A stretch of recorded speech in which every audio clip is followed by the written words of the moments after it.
नमस्कार दोस्तों, आज की कहानी है जो सोचोगे वो पाओगे।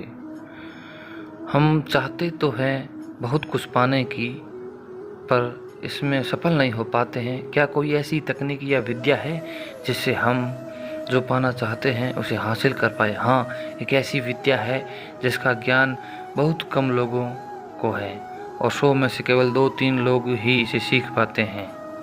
क्या आप उन 2-3 लोगों में से हैं जो इसकी काबिलियत रखते हैं?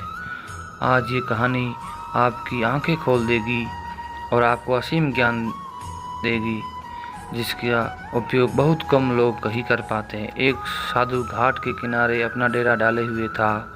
वहाँ वह धुनी रमा कर दिन भर बैठा रहता था। बीच बीच में ऊंची आवाज़ में चिल्लाता रहता था, जो चाहोगे वो पाओगे, जो चाहोगे वो पाओगे। उस रास्ते से गुजरने वाले लोग उसे पागल समझते थे। वे उसकी बात सुनकर अनसुना कर देते थे और जो सुनते वो उस पर हंसते थे। एक दिन एक बेरोजगार युवक उस रास्ते से गुजर रहा था। साधु की चिल्लाने की आवाज़ उसके कानों में पड़ी, जो चाहोगे सो पाओगे,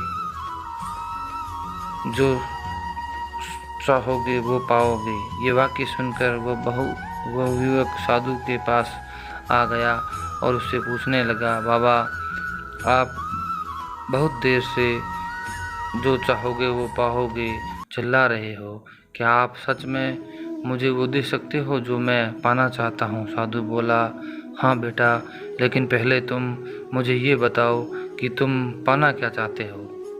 बाबा, मैं चाहता हूँ कि एक दिन मैं हीरो का बड़ा व्यापारी बनूं। क्या आप मेरी इच्छा पूरी कर सकते हो? युवक बोला, बिल्कुल बेटा, मैं तुम्हें एक हीरा और एक मोती देता हूँ। उससे तुम जितने चाहे हीरा मोती बना लेना। साधु बोला। साधु की बात सुनकर युवक की आंखों में आशा की ज्योति चमक उठी। फिर साधु ने उसे अपनी दोनों हथेलियाँ आगे बढ़ाने को कहा। युवक ने अपनी हथेलियाँ साधु के सामने कर दी। साधु ने पहले उसकी एक हथेली पर अपना हाथ रखा और बोला, बेटा, ये इस दुनिया का सबसे अनमोल हीरा है। इसे समय कहते हैं। इसे जोर से अपनी मुट्ठी में जकड़ लो। इसके द्वारा तुम जितने चाहो उतने हीरे बना सकते हो। इसे कभी अपने हाथ से निकलने मत देना।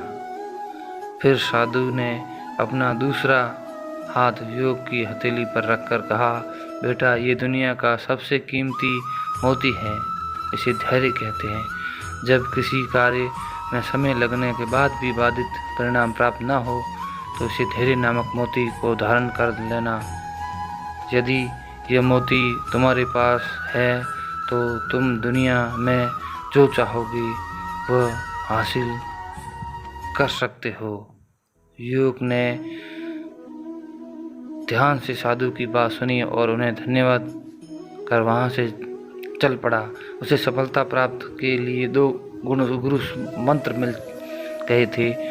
उसने निश्चय किया कि वह कभी अपना समय व्यर्थ नहीं गवाएगा, सदा धैर्य से काम लेगा। कुछ समय बाद उसने हीरे के एक बड़े व्यापारी के यहाँ काम शुरू करना प्रारंभ किया। कुछ वर्षों तक वह दिल लगाकर व्यवसाय का हर गुर सीखता रहा और एक दिन अपनी मेहनत और लगन से अपना सपना साकार करते हुए हीरो का बहुत बड़ा व्यापारी बन गया।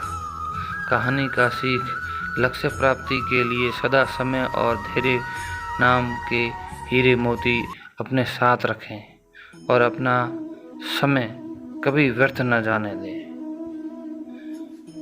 और कठिन समय में धैर्य का दामन न छोड़ें। सफलता अवश्य प्राप्त होगी।